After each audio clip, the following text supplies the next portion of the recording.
नमस्कार, आप देख रहे हैं आपकी खबर आपका फायदा और मैं हूं दीपक डोभाल। प्रोफेशनल्स की बढ़ती डिमांड को देखते हुए देश में एक नए तरह का टैलेंट वॉर शुरू हो चुका है। छोटी बड़ी सभी तरह की आईटी कंपनियों में बड़े पैमानों पर एट्रिशन हो रहा है। अब एक चौंकाने वाला सर्वे सामने आया है जिसमें कहा गया है कि अगले 6 महीने में 86% प्रोफेशनल्स नई जॉब्स की ओर रुख करने वाले हैं। आईटी के अलावा कंस्ट्रक्शन, पेट्रोकेमिकल जैसे कई सेक्टर्स में स्किल्ड प्रोफेशनल्स की कमी जबरदस्त है। असल बात यह है कि देश में स्किल्ड प्रोफेशनल्स की कमी है और जो हैं उनकी बड़ी डिमांड भी है। ऐसे में स्किल्ड प्रोफेशनल्स की कमी पर आज हम लगातार चर्चा करेंगे, जानेंगे कि इसका सही हल क्या है। एट्रिशन जिससे पूरी की पूरी इंडस्ट्री जूझ रही है, खासतौर से आईटी इंडस्ट्री, इसका हल क्या हो सकता है, इस पर बहुत खास मेहमानों के साथ चर्चा करेंगे। लेकिन पहले ये रिपोर्ट देखिए, लौट रहे हैं मेहमानों के साथ।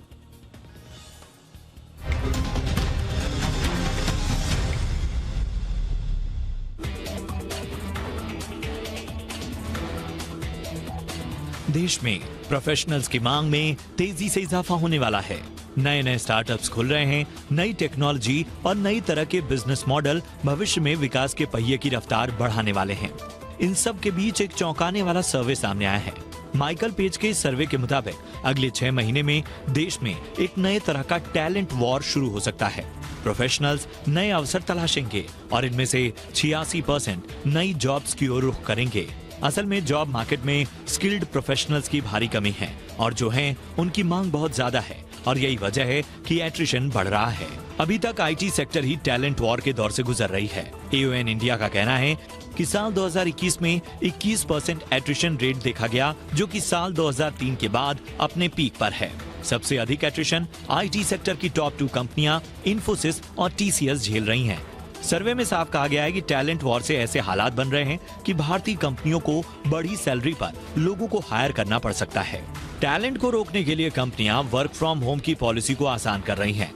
नेचर ऑफ जॉब के मुताबिक कर्मचारियों को उनके कुल वर्किंग आवर का 50% आवर वर्क फ्रॉम होम के तौर पर विकल्प मिल रहा है।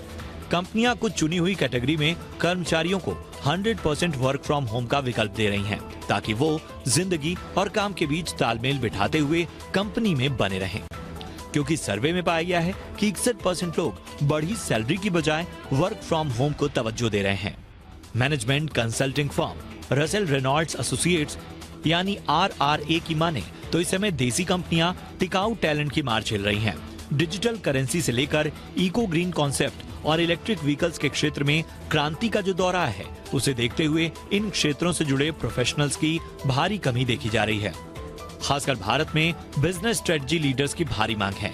ग्लोबल लेवल महज 10% स्ट्रेटजी लीडर्स ही एशिया में मौजूद हैं, जबकि कम्युनिकेशन पब्लिक अफेयर्स में यह आंकड़ा 70% है। यानी आने वाले दिनों में ग्लोबल वार्मिंग के तहत जिस तरह से कंपनियों के कामकाज में तेजी से बदलाव आया है, उसे देखते हुए भारत में ग्रीन इको से जुड़े लीडर्स की किल्लत नए स्टार्टअप्स कंपनियों के लिए परेशानी का सबब बनती जा रही हैं। ब्यूरो रिपोर्ट व बनती जा रही हैं। ब्यूरो रिपोर्ट, जी मीडिया। और बहुत ही खास मेहमान आज की चर्चा में हमारे साथ जुड़ चुके हैं। परिचय आपका आज के मेहमानों के साथ करा दें। हमारे साथ जुड़ चुके हैं अशांक देसाई सर, जो कि फाउंडर एंड CEO हैं मास्टेक और पूर्व चेयरमैन भी रहे हैं नैसकॉम के। अशांक सर, बहुत बहुत स्वागत है आपका हमारे शो पर। हमारे साथ हैं अदिति मेहरोत्रा, सीनियर कंसल्टेंट हैं AON इंडिया की। अदिति, आपका भी बहुत बहुत स्वागत है। बड़ी इंपॉर्टेंट रिपोर्ट आप ही की तरफ से ये आई है। दिलीप चिनॉय सर हैं हमारे साथ, जो कि पूर्व सेक्रेटरी जनरल हैं फिक्की के। चिनॉय सर, आपका भी बहुत बहुत स्वागत है। मैं अदिति आपसे ही चर्चा की शुरुआत करना चाहूंगा।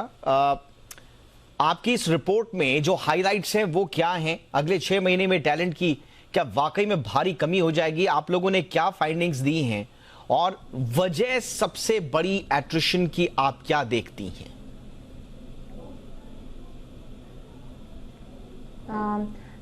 हमारी रिपोर्ट ये कहती है कि पिछले साल 21% अट्रिशन हुआ था। इस साल का प्रोजेक्शन ये है कि कई सेक्टर, जैसे कि आपने बोला IT, high tech, e commerce industries में ज़्यादा अट्रिशन देखा जाएगा। और ये उम्मीद है कि ये अट्रिशन पिछले साल से भी ज़्यादा होगा।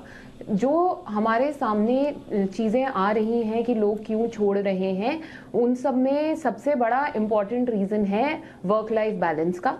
दूसरी चीज़ जो हम सुन रहे हैं कि लोग जो पहले कंपनियों से कल्चर से आइडेंटिफाई करते थे, तो अब जब वर्क फ्रॉम होम करने लग गए हैं तो वो कल्चरल जो थ्रेड्स थे वो कट चुके हैं। तो उस वजह से एक ट्रांजैक्शनल रिलेशनशिप ऑर्गेनाइजेशंस के साथ बनता जा रहा है, जिसकी वजह से पैसा जो कि पहले इम्पॉर्टेंट होता था अब और ज़्यादा इम्पॉर्टेंट होता जा रहा है। एंड इसी वजह से मार्केट में क्योंकि कमी है लोगों की, और लोगों को कुछ किसी भी कीमत पे दूसरी कंपनियां उठाने को तैयार हैं, इस वजह से हम ये देख रहे हैं कि लोग जो हैं जॉब्स चेंज कर रहे हैं। और स्किल्स क्या जो स्किल्स इंडस्ट्री को चाहिए उस स्किल के लोग हैं मार्केट में, अदिति? जो स्किल्स जैसे डिजिटल इकोनॉमी के हैं या जो आपने देखा ग्रीन एनर्जी वाले स्किल्स हैं, इन स्किल्स की किल्लत है इंडिया में।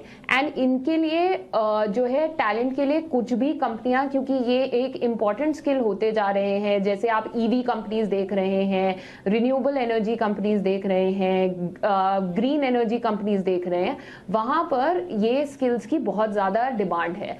एंड इस वजह से आप देखेंगे कि इन स्किल्स के लोगों के लिए इन स्किल्स में अट्रिशन लेवल्स भी ज्यादा हो जाएंगे। एब्सोल्युटली। मैं अब अशांक सर आपके पास आना चाहूंगा। बहुत बड़ी प्रॉब्लम से आईटी इंडस्ट्री से जुड़ी हुई जो कंपनीज हैं वो जूझ रही हैं, और इन्फोसिस का तो हमने देखा कि 0.5% के आसपास था एट्रिशन 19-20 के आसपास, वो जाके अब 27% हो गया है। और उसके बीच में उनको कई इस तरह के फैसले भी लेने पड़े जिस पर हम पूर्व में चर्चा भी कर चुके हैं। ये एट्रिशन का जो एक बहुत बड़ा संकट आ चुका है, इससे पार पाने के लिए क्या करें सर, और कैसे आईटी इंडस्ट्री से उबर पाएगी? देखिए, आईटी इंडस्ट्री आज एक करीबन 35 साल से ग्रो कर रही है। जैसे आपको पता है 1980 में और 85 में 86 में एक छोटा सा सेक्टर था, तब से हमने आज 5 मिलियन लोग एम्प्लॉय है हमारे सेक्टर में। तो आईटी सेक्टर में एक तो ग्रोथ हुई है, और दूसरी बात ये हुई है कि टेक्नोलॉजिकल साइकिल आते रहे हैं। ऐसी बात नहीं है कि ये पहली बार हो रहा है। 10-15 बरस पहले भी ऐसा ही एक सिचुएशन था, जहां बहुत इतना सारा ग्रोथ हो रहा था, काम हो रहा था, एट्रिशन भी बढ़ रहा था। तो एक आईटी इंडस्ट्रीज के लिए एट्रिशन पे कंट्रोल रखना और फिर भी ग्रो करना, इसकी एक बहुत एक्सपीरियंस है आज इंडस्ट्री में। तो हमारे यहाँ इंडस्ट्री में पहले से बहुत सारे सिस्टम्स और प्रोसेसेस और इश्यूज रहते हैं एम्प्लॉइज को कनेक्ट करने के लिए। आज जैसे सर्वे ने बोला कि salary is becoming more important because of working from home, ये बात ठीक है, मगर हम बहुत सारी ऐसी काम करते हैं आज जिससे हम उनको इन्वॉल्व करते हैं जब भी वो होम में हो। अभी मास्टर की मैं बात कर सकता हूँ, बहुत सारे बाकी भी करते होंगे। हमारे इतने सारे प्रोग्राम होते हैं offline, online, over a weekend, over end of the day. Idea is to keep them aligned, idea is to keep them together. Actually हम तो अभी 40 ईयर सेलिब्रेट कर रहे हैं मास्टेक में, तो एक बहुत बड़ा सेलिब्रेशन भी है। तो ऐसी बहुत सारी बातें हम करते हैं जिसके लिए हम उनको कल्चरली अलाइन करते हैं, पहले से करते आए हैं और अब भी करते रहेंगे। तो बात सच है कि एट्रिशन बढ़ रहा है, मगर एट्रिशन का मेन रीजन है डिमांड। उसका रियल रीजन जो है वो अच्छा गुड रीजन है, क्योंकि डिमांड इतना सारा है आज हमें फुलफिल करने के लिए, तो लोग मूव कर रहे हैं क्योंकि सब लोग हायर कर रहे हैं। Absolutely sir. बात नहीं है कि because it is work from home people are living, main issue है डिमांड, और सब लोग दूसरी कंपनियों से लोग बिल्कुल। और जो हाइब्रिड वर्क कल्चर जो डेवलप हो रहा है धीरे धीरे, उस पर अब सबका ध्यान है। और इंटरेस्टिंगली जो कंपनीज हैं वो भी अपने आप को फ्लेक्सिबल कर रही हैं। जब हमने देखा लॉकडाउन के बाद एक वक्त ये आया था कि कंपनीज कह रही थी कि नहीं अब आप ऑफिस आइए, लेकिन अब वापस से ऑफिस आने के साथ साथ उनको फ्लेक्सिबिलिटीज दी जा रही है कि आप वर्क फ्रॉम होम भी करिए। तो लगातार जो वर्किंग कल्चर है वो लगातार बढ़ रहा है। और आपने जैसा कहा कि डिमांड बढ़ रही है। चिनॉय सर, मैं अब आपके पास आना चाहूंगा। एक तरफ हम देख रहे हैं कि डिमांड वापस आ रही है, हम रिकवरी मोड में हैं। अगर उसमें अभी आप इंटरेस्ट रेट के कारण जो महंगाई और सब चीज़ों को अभी साइड में रख दें, लेकिन हम रिकवरी मोड में हैं, इसमें कोई शक नहीं है। और डिमांड शानदार आ रही है, लेकिन उस डिमांड को फुलफिल करने के लिए हमारे पास जो रिलेवेंट स्किल सेट है वो अगर नहीं है तो फिर वो थोड़ा सा उस इशू को, इस प्रॉब्लम को कैसे एड्रेस किए जाने की आवश्यकता है। चिनॉय सर। बिल्कुल ठीक कह रहे हैं, जैसे अदिति और अशांक जी ने कहा कि डिमांड है। और इस टाइम क्योंकि दो चीजें हुई हैं, एक जो टिपिकली आईटी इंडस्ट्री में आईटी प्रोफेशनल्स के डिमांड हुआ करता था, इस टाइम अन्य अलग अलग इंडस्ट्रीज में भी आईटी प्रोफेशनल्स के डिमांड है। तो एक तरीके से कंपटीशन हो गया है और डिमांड ज्यादा बढ़ गया है।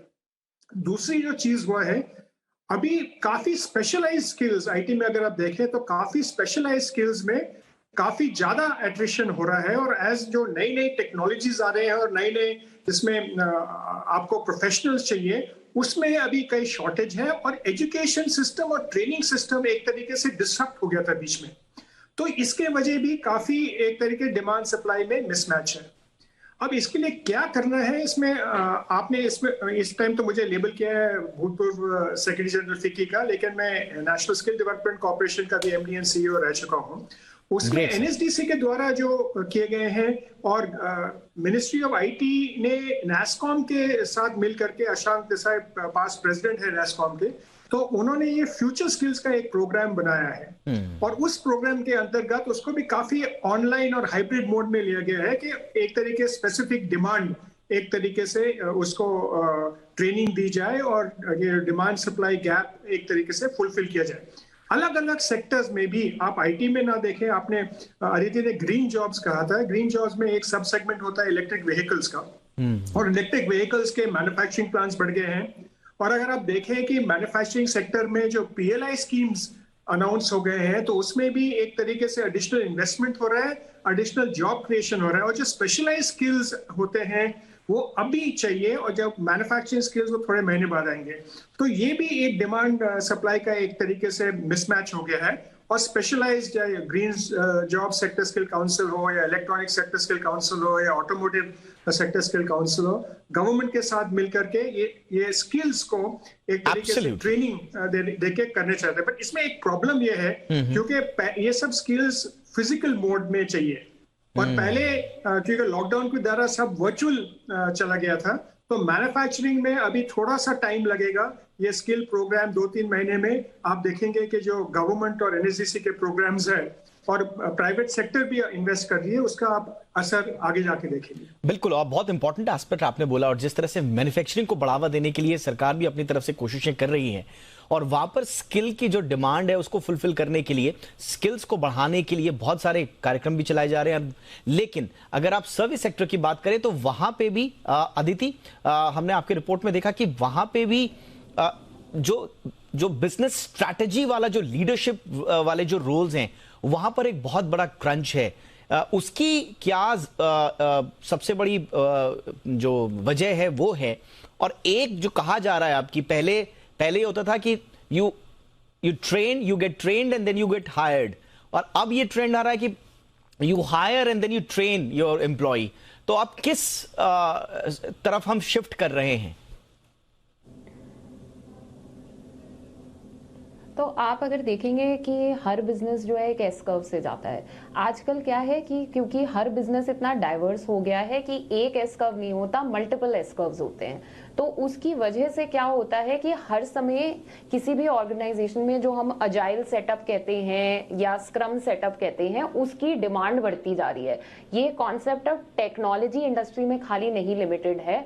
हम ये देखते हैं कि सारी इंडस्ट्रीज जिनसे हम बात करते हैं उसमें अजाइल, स्क्रम, इन सब सबकी टर्मिनोलॉजी बहुत यूज हो रही है, क्योंकि लोग चाहते हैं कि इस तरीके से एम्प्लॉय सोचना शुरू करें और करें। और इसी तरीके से ऑर्गेनाइजेशंस जो हैं क्या कर रही हैं कि जो लोग पहले एक एरिया में काम करते थे, अब उनको अलग अलग एरियाज में काम करा करके दे वांट एक्सपोजर देने की कोशिश करी जा रही है, और एक साथ में स्किल भी डेवलप किया जा रहा है। और दूसरी बात, जो आपने पहला क्वेश्चन पूछा था बिजनेस स्ट्रैटेजी का, तो हर ऑर्गेनाइजेशन क्योंकि अब ये लॉकडाउन हो चुका है, लोगों ने देखा है कि एक सोर्स ऑफ रेवेन्यू, एक सोर्स ऑफ इनकम नहीं है, इनोवेशन की कंटिन्यूअसली जरूरत है। इन सब चीजों पे फोकस करने की वजह से लोग बिजनेस स्ट्रैटेजी, जो रोल्स इंडिया में इतने प्रेवलेंट नहीं थे पहले, उन पे फोकस करने की कोशिश कर रहे हैं, ताकि बाद में कभी ऐसी सिचुएशन आए तो वो ज्यादा बेटर प्रिपेयर्ड हो। इस वजह से बिजनेस स्ट्रैटेजी स्किल्स की ज्यादा डिमांड बढ़ रही है।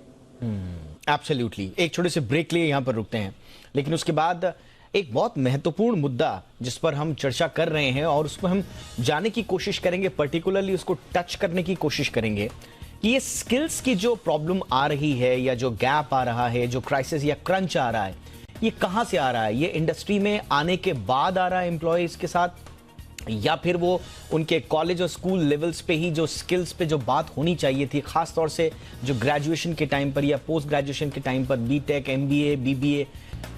तो एऑन इंडिया का जो सर्वे है वो बताता है कि 2021 में जो एट्रिशन था वो 21% रहा, 2003 के बाद से सबसे ज्यादा। और एक और जो सर्वे आया है, स्टडी आई है माइकल पेज की, वो ये कहती है कि 86% जो इंडियन प्रोफेशनल्स हैं वो नई जॉब की तलाश में अगले 6 महीने में रहेंगे। तो यानी कि रिक्रूटमेंट थोड़ा सा टफ होने वाली है कंपनीज के लिए। कैंडिडेट्स के लिए तो शानदार है, क्योंकि उनके पास मौके हैं अपना द ग्रेट रीशफल जिसे कहा जा रहा है इंडिया में। बहरहाल इस पे आगे बढ़ते हैं, चर्चा करते हैं। अशांक सर, अब आपके पास में आना चाहूंगा। आपको क्या लगता है सर कि ये जो स्किल का जो प्रॉब्लम आ रहा है, ये किस लेवल पे आ रहा है? कि इंडस्ट्री अपने आप को बदल नहीं रही है, अपने एम्प्लॉयज को नए स्किल सेट, नया एक्सपीरियंस या जो भी उनको देना चाहिए अपनी कंपनी की ग्रोथ और बिजनेस को ग्रो करने के लिए, या ये प्रॉब्लम वही है जहां से वो एमबीए, इंजीनियरिंग या जो भी कोर्स वो करके आ रहे हैं, वहां पे ही वो क्वालिटी ऑफ एजुकेशन नहीं मिल पा रही है उनको, जो आगे चल के इंडस्ट्री के काम आती है? देखिए, एक तो बड़ा कॉम्प्लेक्स इश्यू है स्किल्स का। दिलीप जी ने भी बात की कि नेस्कॉम में हमने बहुत सारा काम किया है एक स्किल प्रॉब्लम सॉल्व करने के लिए। मगर बात एक इम्पोर्टेंट आज ऐसी है कि हमारी इंडस्ट्री में और सब इंडस्ट्री में आज टेक्नोलॉजिकल रिवॉल्यूशन हो रहा है। उसकी वजह से the requirement of the industry इतनी फास्ट चेंज हो रही है। जब तक हम हमारे एजुकेशन सिस्टम में चेंज न करें और ट्रेनेबल जो लोग हैं उनको सिलेबस चेंज करके, उनको करिकुलम चेंज करके, उनको वे ऑफ वर्किंग चेंज करके नई स्किल्स सिखाए, जब तक ये नहीं होता तब तक ये प्रॉब्लम चलते रहेगा। आज हम तो बोलते हैं कि कभी 25% of the people are employable, ऐसे सब स्टैटिस्टिक्स है।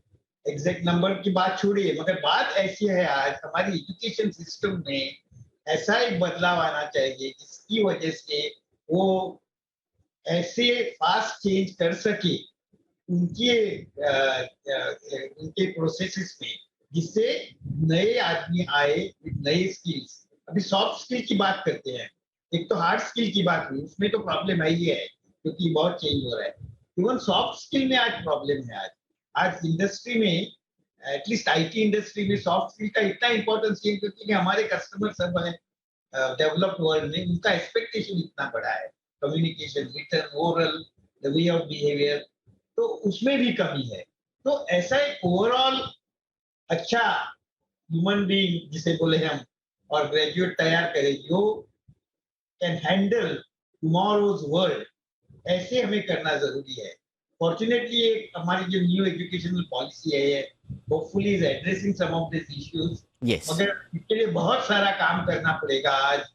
और इंडस्ट्री और एजुकेशन इंडस्ट्री को और एजुकेशन सिस्टम को बराबर बन के काम करना पड़ेगा। ये बहुत इंपॉर्टेंट बात इसलिए है सर कि जब तक इंजीनियरिंग कॉलेज हो या कोई यूनिवर्सिटी हो, कोई भी संस्थान हो जो बच्चों को एजुकेशन दे रहा है, जब तक उसको इंडस्ट्री के डिमांड्स के बारे में या वहां पर जो होने वाले परिवर्तन हैं उनके बारे में पता नहीं होगा और वो उस हिसाब से अपने कोर्सेज में तब्दीलियां नहीं करेंगे, मुझे नहीं लगता है चिनॉय सर ये जो इश्यू है वो तब तक एड्रेस हो नहीं पाएगा।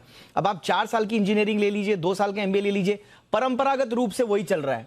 10-10, 15-15 साल से लोगों ने अपने कोर्स ही चेंज नहीं किए हैं। इधर इंडस्ट्री में कुछ और स्किल आ गया, कुछ और टैलेंट की आवश्यकता है, आप पढ़ाई करवा रहे हैं वही 15-20 साल पुरानी, तो फिर बच्चा एम्प्लॉयबल कैसे बनेगा या कैसे वो मैच करेगा, ये एक इश्यू रहेगा सर। बिल्कुल सही कहा, आशांक सर ने आपको थोड़ा सा उसका ओवरव्यू दिया था। लेकिन आप देखिए जो कोविड और ये पिछले 2 साल जो है, ये एक बड़े एक अलग किस्म के एक प्रॉब्लम है। क्योंकि नॉर्मली क्या होता है, जैसे उन्होंने सॉफ्ट स्किल का जिक्र किया या अदिति ने स्ट्रेटेजिक मैनेजमेंट की बात की, जो इंडस्ट्री की जो सिग्नलिंग होती है इंस्टीट्यूशंस को, नॉर्मली वो रिक्रूटमेंट के टाइम और अगले टाइम एक तरीके से एक सिग्नलिंग हो जाता है। इंडस्ट्री उसके लिए एकेडमिक्स उसके लिए लोग तैयार कर सकते हैं। इस टाइम क्या हुआ, क्योंकि सब ऑनलाइन हो गया था, कोई इंटरैक्शन नहीं हुआ था, और जो सॉफ्ट स्किल्स एक तरीके से इंटरैक्शन से या एक्स्ट्रा करिकुलर एक्टिविटी से जो इंप्रूव होते हैं, तो एंट्री लेवल में एक वो चैलेंज है। दूसरा जो होता था कि कंपनीज थे और इंडिविजुअल्स अगर वो देखते थे कि कोई ट्रेंड है, तो वो आउट ऑफ ऑफिस आवर्स जाके किसी एजुकेशनल इंस्टीट्यूशन या ट्रेनिंग इंस्टीट्यूशन ज्वाइन करके वो स्किल प्राप्त करते थे। तो कंपनीज के साथ एक तरीके से वो या तो कंपनीज में कंटिन्यू करते थे या दूसरे कंपनी में नौकरी ढूंढते थे। इन 2 साल के बीच में इन दौरान में ये नहीं हो पाया। तो एक ये प्रॉब्लम है। आपने बिल्कुल कहा था कि ये जो कोर्स है, ठीक है, हम उसको कॉम्पिटेंसी कहते हैं, कॉम्पिटेंसी मैपिंग जॉब्स के लिए। तो गवर्नमेंट ने NSCC के द्वारा सेक्टर स्किल काउंसिल एक तरीके से तैयार किया है। IT का सेक्टर स्किल काउंसिल NASSCOM ही देखता है। अक्सर जो इंडस्ट्री एसोसिएशन होते हैं वो गवर्निंग में होते हैं, वो सेक्टर स्किल काउंसिल्स में वो अलग अलग जॉब्स की एक कॉम्पिटेंसी डेवलप करते हैं और कॉम्पिटेंसी शेयर करते हैं। वो बिल्कुल नेट पे है। कई इंस्टीट्यूशंस, कई कॉलेजेस एड ऑन कोर्सेज दे रहे हैं अपने स्टूडेंट्स को इन कॉम्पिटेंसीज के द्वारा। लेकिन पिछले साल उसका जो थियोरी था वो तो हो गया, लेकिन प्रैक्टिकल नहीं हो पाया क्योंकि कॉन्टैक्ट क्लासेस नहीं थे, लैब्स नहीं चल रहे थे। तो एक तरीके से ये एक चैलेंज है। लेकिन आगे जा करके जब अभी ये स्किल्स मिनिस्ट्री के द्वारा एक तरीके उसको एम्पलीफाई किया है, अप्रेंटिस सिस्टम को अभी फिर से किया गया है, और जैसे आशांक सर ने बोला था कि न्यू एजुकेशन पॉलिसी में स्किल को एजुकेशन के साथ डवटेल किया है। इसके अगर आप देखें तो इसका असर 2-3 साल बाद पड़ेगा। लेकिन शॉर्ट टर्म जैसे अदिति ने कहा था, इस साल और अगले साल एक कोविड की वजह से और दूसरा जो मिसमैच है उसके वजह से डिमांड सप्लाई गैप जारी होगा। बिल्कुल। और अदिति, अब कुल मिला के अब वे आउट यही है, क्योंकि अब हम कॉलेज और यूनिवर्सिटीज के लेवल पे वो अपने कोर्स में किस तरह की तब्दीलियां करते हैं, अपने आप को किस तरह से नए चुनौतियों में ढालते हैं, ये एक लंबा प्रोसेस होगा। लेकिन कंपनीज को अगर एट्रिशन से बचना है तो इन्वेस्ट जरूर करना होगा अपने एम्प्लॉइज के स्किल सेट पर, उनको नए कोर्स, उनको बेहतर माहौल और बेहतर आश्वासन देना होगा उनके करियर को लेकर। यही एक ऑप्शन है अदिति। हाँ जी। हम जब क्लाइंट से बात करते हैं, चाहे किसी भी सेक्टर में हो, मैन्युफैक्चरिंग में हो या सर्विसेज में हो या FMCG में हो, सब यही कह रहे हैं कि वो ये जानना चाहते हैं कि लोगों को अपॉर्चुनिटी कैसे दें। क्योंकि एक तो ये है कि हम रिलाय करें कि कोई बाहर से लेकर के आएंगे, जिसे हम बाय स्ट्रैटेजी कहते हैं, पर आजकल जितनी भी ऑर्गेनाइजेशन से हम बात कर रहे हैं वो कहते हैं कि हम बिल्ड स्ट्रैटेजी फॉलो करना चाहते हैं। तो ये बिल्ड स्ट्रैटेजी कैसे करेंगे?